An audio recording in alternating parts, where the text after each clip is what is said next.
ಮಂಗಳೂರು ಮಂಗಳೂರು ದಕ್ಷಿಣ ಭಾರತದ ಪ್ರಮುಖ ಬಂದರು ನಗರ. ಮಂಗಳೂರು ಕರ್ನಾಟಕ ರಾಜ್ಯದಲ್ಲಿನ ಸುಂದರವಾದ ಪಟ್ಟಣಗಳಲ್ಲಿ ಒಂದು. ಮಂಗಳೂರು ದೇವಾಲಯಗಳಿಗೆ, ಕಡಲ ತೀರಗಳಿಗೆ ಹಾಗೂ ಕೈಗಾರಿಕೆಗಳಿಗೆ ತುಂಬಾ ಪ್ರಸಿದ್ಧಿ ಪಡೆದಿದೆ. ಕರ್ನಾಟಕದ ಕಡಲ ನಗರಿ ಮಂಗಳೂರು ಅರಬ್ಬಿ ಸಮುದ್ರ ತೀರದಲ್ಲಿ ಮಲೆನಾಡಿಗೆ ಹತ್ತಿರದಲ್ಲೇ ಇರುವುದರಿಂದ ಈ ಪ್ರಾಂತ್ಯದಲ್ಲಿ ವರ್ಷವಿಡೀ ಹಚ್ಚ ಹಸಿರಿನಿಂದ ಕೂಡಿರುತ್ತದೆ. ಮಂಗಳೂರನ್ನ ನೋಡಲು ಚಳಿಗಾಲ ಉತ್ತಮ ಸಮಯ. ಮಂಗಳೂರು ಐತಿಹಾಸಿಕವಾಗಿ ಪ್ರಸಿದ್ಧವಾದ ಪ್ರವಾಸಿ ಆಕರ್ಷಣೆಯಾಗಿದೆ. ಮಂಗಳೂರಿಗೆ ನೀವು ಪ್ರವಾಸ ಕೈಗೊಂಡಿದ್ದರೆ ಮಿಸ್ ಮಾಡದೆ ಭೇಟಿ ನೀಡಲೇಬೇಕಾದ ಅತ್ಯುತ್ತಮ ಸ್ಥಳಗಳ ಬಗ್ಗೆ ಕಿರು ಮಾಹಿತಿಯನ್ನ ಈ ವಿಡಿಯೋ ಮೂಲಕ ತಿಳಿಯೋಣ ಬನ್ನಿ ವೀಕ್ಷಕರೇ. ಪಣಂಬೂರು ಬೀಚ್ ಇದು ಕರ್ನಾಟಕದ ಅತ್ಯಂತ ಜನಪ್ರಿಯ ಮತ್ತು ಹೆಚ್ಚು ಭೇಟಿ ನೀಡುವ ಬೀಚ್ ಆಗಿದೆ. ಪಣಂಬೂರು ಕಡಲ ತೀರವು ಮಂಗಳೂರಿನಿಂದ ಸುಮಾರು 10 ಕಿಲೋಮೀಟರ್ ದೂರದಲ್ಲಿದೆ. ಇದು ಭಾರತದ ಪಶ್ಚಿಮ ಕರಾವಳಿಯಲ್ಲಿ ಕಾಣಬಹುದಾದ ಸ್ವಚ್ಛವಾದ ಬೀಚ್ಗಳಲ್ಲಿ ಒಂದಾಗಿದೆ. ಇಲ್ಲಿ ಪ್ರತಿ ವರ್ಷ ಗಾಳಿಪಟಗಳ ಉತ್ಸವ ನಡೆಯುತ್ತದೆ. ಹಾಗೆ ಈ ಬೀಚ್ ಸಾಹಸ ಪ್ರಿಯರಿಗೆ ಬೋಟ್ ರೈಡಿಂಗ್, ಪ್ಯಾರಾಸೈಕ್ಲಿಂಗ್, ಸರ್ಫಿಂಗ್ ನಂತಹ ಹಲವಾರು ಕ್ರೀಡೆಗಳನ್ನು ಹೊಂದಿದ್ದು ಪ್ರತಿನಿತ್ಯ ಸಾವಿರಾರು ಸಂಖ್ಯೆಯಲ್ಲಿ ಪ್ರವಾಸಿಗರು ಇಲ್ಲಿಗೆ ಭೇಟಿ ನೀಡುತ್ತಾರೆ. ತಣ್ಣೀರುಬಾವಿ ಬೀಚ್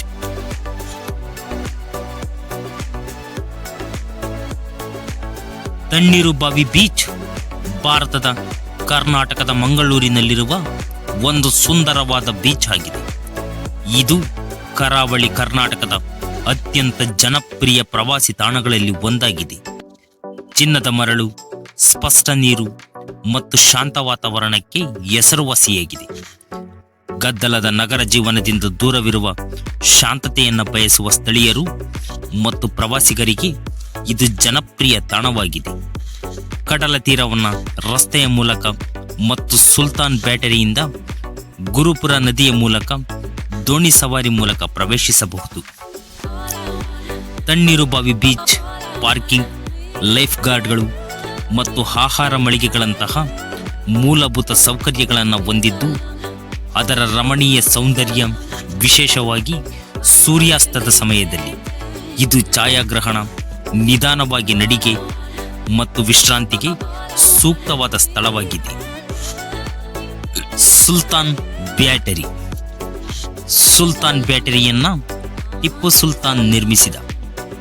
ಸುಲ್ತಾನ್ ಬತೇರಿ ಗಡಿಯಾರ ಗೋಪುರವು ಮಂಗಳೂರು ನಗರದ ಕೇಂದ್ರದಿಂದ ಸುಮಾರು 4 ಕಿಲೋಮೀಟರ್ ದೂರದಲ್ಲಿದೆ. ಸುಲ್ತಾನ್ ಬತೇರಿ ನಿಜವಾಗಿಯೂ ಒಂದು ಐತಿಹಾಸಿಕ ಕೋಟೆ ಅಥವಾ ದುರ್ಗವಾಗಿದ್ದು, ಈ ಕೋಟೆ ಮಂಗಳೂರು ನಗರದ ಗುರುಪುರ ನದಿಯ ತೀರದಲ್ಲಿದ್ದು ಅದು ಸ್ಥಳೀಯ ಸಮುದಾಯಗಳಿಗೆ ರಕ್ಷಣೆ ಮತ್ತು ನಿಗಾವಹಿಸುವ ಮುಖ್ಯ ಕೇಂದ್ರವಾಗಿತ್ತು. ಈ ಕೋಟೆ ಇಂದು ಅದರ ಐತಿಹಾಸಿಕ ಮಹತ್ವ ಮತ್ತು ವಾಸ್ತುಶಿಲ್ಪ ಸೊಗಡಿಗಾಗಿ ಪ್ರಸಿದ್ಧವಾಗಿದೆ. ಪ್ರವಾಸಿಗರು ಈ ಕೋಟೆಯ ಪರಿಸರದಲ್ಲಿ ಸುಂದರವಾದ ನದಿ ದೃಶ್ಯಗಳನ್ನು ಮತ್ತು ಹಸಿರುವನ್ನು ಸುತ್ತಮುತ್ತಲು ಅನುಭವಿಸಬಹುದು. ಇದು ಇತಿಹಾಸ ಪ್ರೇಮಿಗಳು, ಫೋಟೋಗ್ರಫಿ ಉತ್ಸಾಹಿಗಳು ಮತ್ತು ಪ್ರಕೃತಿ ಪ್ರೇಮಿಗಳಿಗೆ ಸಮೃದ್ಧ ಅನುಭವ ನೀಡುವ ಪ್ರಮುಖ ಸ್ಥಳವಾಗಿದೆ. 1000 ಕಂಬದ ಬಸದಿ ಇದು ವಿಜಯನಗರ ಆಡಳಿತಗಾರರಿಂದ ನಿರ್ಮಿಸಲ್ಪಟ್ಟಿದ್ದು 1430ರಲ್ಲಿ ದೇವರಾಯ ಒಡೆಯರ್ ಈ ಐತಿಹಾಸಿಕ ದೇವಾಲಯವು ಮೂಡಬಿದ್ರಿಯ ಪಟ್ಟಣದಲ್ಲಿ ಮಂಗಳೂರಿನಿಂದ ಸುಮಾರು 34 ಕಿಲೋಮೀಟರ್ ದೂರದಲ್ಲಿ ನೆಲೆಗೊಂಡಿದೆ. ಮೂಡಬಿದ್ರೆ ತನ್ನ 18 ಜೈನ ಮಂದಿರಗಳಿಗೆ ಹೆಸರುವಾಸಿಯಾಗಿದೆ. ಆದರೆ 1000 ಕಂಬದ ದೇವಾಲಯವು ಅದರಲ್ಲಿ ಅತ್ಯುತ್ತಮವಾದುದೆಂದು ಪರಿಗಣಿಸಲ್ಪಟ್ಟಿದೆ. ಮಾನಸ ಅಮ್ಯೂಸ್ಮೆಂಟ್ ಮತ್ತು ವಾಟರ್ ಪಾರ್ಕ್ ಮಂಗಳೂರಿನ ಮಾನಸ ಅಮ್ಯೂಸ್ಮೆಂಟ್ ಮತ್ತು ವಾಟರ್ ಪಾರ್ಕ್ ಅನೇಕ ರೋಮಾಂಚಕ ರೈಡ್ಗಳು, ವಾಟರ್ ಸ್ಲೈಡ್ಗಳು ಮತ್ತು ಇತರ ಆಕರ್ಷಣೆಗಳನ್ನು ಹೊಂದಿರುವ ತಾಣವಾಗಿದೆ. ಮಾನಸ ಅಮ್ಯೂಸ್ಮೆಂಟ್ ಮತ್ತು ವಾಟರ್ ಪಾರ್ಕ್ ಅದರ ಉತ್ತಮ ಸೇವೆಗಳು ಮತ್ತು ಸುರಕ್ಷಿತ ವಾತಾವರಣದ ಮೂಲಕ ಎಲ್ಲ ವಯಸ್ಸಿನ ಜನರಿಗೆ ಉಲ್ಲಾಸದ ಅನುಭವವನ್ನ ನೀಡುತ್ತದೆ.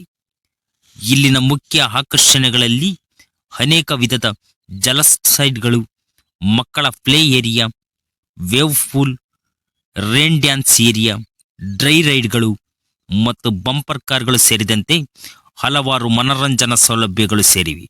ಈ ಪಾರ್ಕ್ ಪ್ರಕೃತಿಯ ಸೊಬಗನ್ನು ಸವಿಯುತ್ತಾ ಸಮಯ ಕಳೆಯಲು ಅದ್ಭುತವಾದ ಸ್ಥಳವಾಗಿದೆ.